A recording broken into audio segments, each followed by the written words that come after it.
Halo kakak-kakak kelas 4, kembali lagi ya, kita akan belajar tentang yang namanya energi. Kemarin kita sudah belajar tentang energi listrik ya, manfaatnya untuk apa saja, kemudian energi air, energi angin, dan energi matahari ya. Oke, kemarin kalian sudah menyebutkan 10 manfaat energi matahari bagi kehidupan manusia, apa saja sudah Miss terima ya. Thank you. Oke, bagi yang belum masih Miss tunggu, silakan dikirim ya Kak ya ke emailnya Miss Putri. Kemudian hari ini Miss Putri akan menjelaskan tentang manfaat cahaya matahari, yaitu ada 2 pembahasan ya Kak.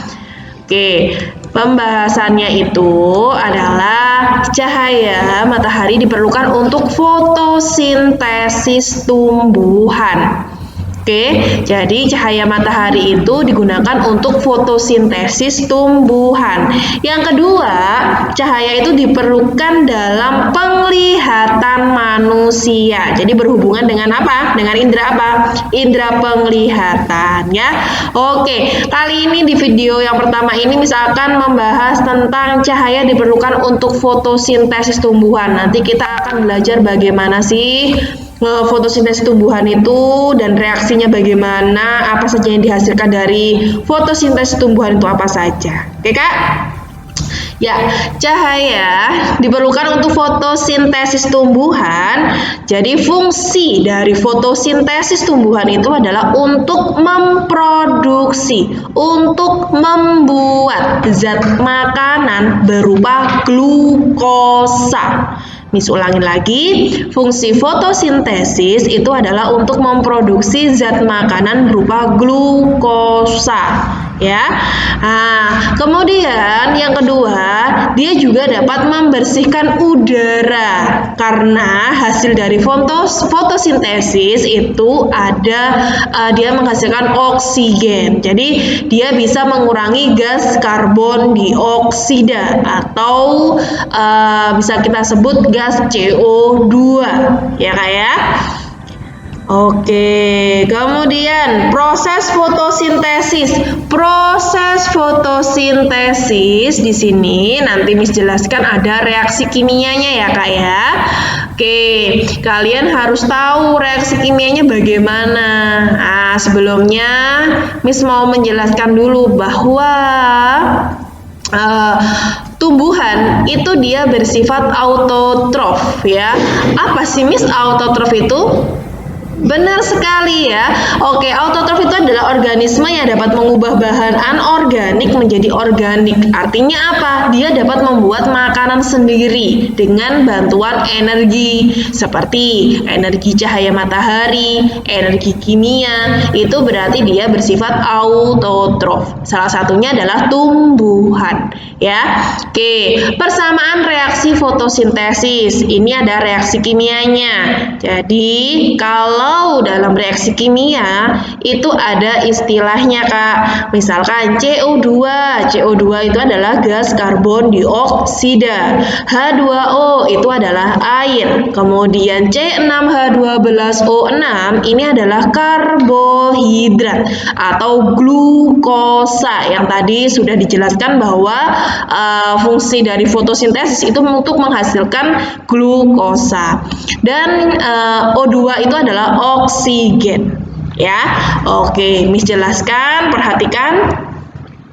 Persamaan reaksi fotosintesis di sini ada reaksi dari gas karbon dioksida ya dengan air. Nah, karbon dioksida dengan air ini dibantu oleh cahaya matahari. Oke, dibantu dengan cahaya matahari dan klorofil, dia akan menghasilkan yang namanya apa? Menghasilkan yang namanya glukosa atau karbohidrat dan oksigen atau O2. Nah, persamaannya 6CO2 plus 6H2O ya, dibantu dengan cahaya matahari dan klorofil, maka dia akan menghasilkan C6H12O6 plus 6O2. ya Kak ya.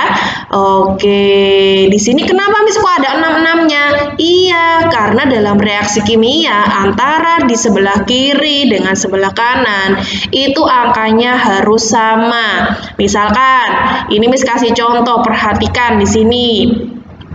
C di sini, C itu ada berapa di sini? Ada 6. Berarti otomatis di sini ada C-nya berapa? 6, C6 ya Kak ya. O2-nya ada berapa? Ada 6. Di sini depannya 6, berarti di sini 6O2. Kemudian di sini H2. Di sini ada 6, berarti 6 dikalikan 2, berarti 12, berarti H12. O-nya di sini ada 6 depannya, berarti di sini O-nya 6. Makanya di sini dihasilkan C6H12O6. Ya Kak ya? Mengerti dari sini ya Kak ya? Jadi, Miss ulangin lagi. Adanya proses fotosintesis, bahan utamanya adalah adanya CO2, gas karbon dioksida, ditambah dengan air, dibantu dengan cahaya matahari dan klorofil akan menghasilkan yang namanya karbohidrat dan oksigen. Ya Kak ya. Jadi hasil dari fotosintesis itu adalah karbohidrat dan oksigen. Jadi glukosa atau karbohidratnya itu digunakan untuk hidup pada tumbuhan, sedangkan oksigennya itu sangat bermanfaat untuk kita ya Kak, untuk bernafas. Selain itu juga untuk membersihkan udara supaya kadar CO2-nya itu berkurang. Kemudian di sini, glukosa atau hasil dari fotosintesis yang berupa karbohidrat itu ternyata dapat digunakan untuk membentuk zat lain loh Kak, ya, seperti selulosa. Dengan apa prosesnya? Dengan proses respirasi seluler. Ya, jadi glukosa dari tumbuhan tadi, karbohidrat itu juga bisa membentuk zat lain seperti selulosa dengan proses apa? Dengan proses respirasi seluler. Kemudian di sini Miss akan menjelaskan reaksi respirasi seluler itu kebalikan dari reaksi persamaan fotosintesis. Jadi yang diproses fotosintesis itu yang diolah adalah karbon dioksida, air, dan energi matahari. Tapi kalau proses respirasi seluler itu yang diolah adalah karbohidratnya atau glukosanya bersama dengan oksigen. Menghasilkan apa? Menghasilkan gas karbon dioksida dan menghasilkan air berupa energi. Ya, jadi proses respirasi seluler ini kebalikan dari proses atau reaksi persamaan fotosintesis. Oke, selanjutnya ini Miss ambil pokok-pokoknya ya. Kemarin sudah Miss berikan rangkuman dari materi ini, dan ini Miss ambil pokok-pokoknya aja. Untuk lebih lengkapnya kalian bisa membaca yang kemarin sudah Miss kasihkan. Selanjutnya, tumbuhan menangkap cahaya menggunakan pigmen yang disebut klorofil. Ini kalian harus kenalan dulu sama klorofil. Tadi di persamaan fotosintesis kalian juga menemukan ada yang katanya ada kata klorofil.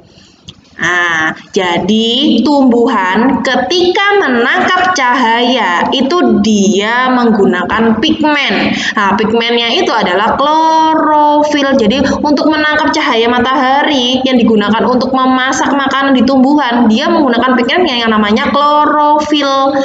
Pigmen dari klorofil ini yang membuat daun itu berwarna hijau, Kak, ya. Jadi kenapa kebanyakan tumbuhan daunnya itu berwarna hijau? Karena dia mengandung pigmen dari klorofil, ya.